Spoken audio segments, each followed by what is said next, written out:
Welcome to the Slop Farm. Enjoy the video. You start by powering off the phone and removing the SIM tray.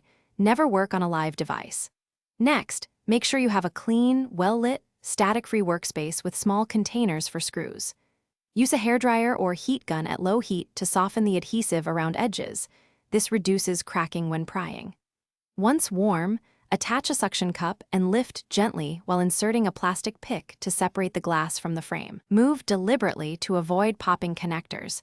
This is the moment you set your success. Once the screen is slightly lifted, open the panel like a book and locate the display connectors. Immediately disconnect the battery to prevent shorts. Remove bracket screws in order and keep parts labeled. You will reassemble in reverse.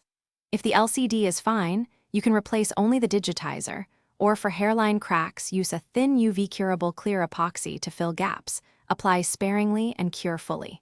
Make sure connectors seat snugly and avoid twisting cables. Careful handling here prevents permanent display faults. After repair, reconnect the battery and test display, touch and sensors before applying final adhesive. This saves undoing your work.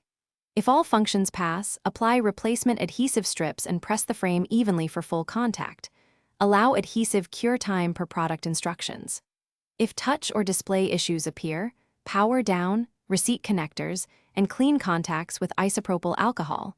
Make sure no debris or torn flex cables exist. If problems persist, a soft reset or reflashing may help, otherwise consider professional replacement.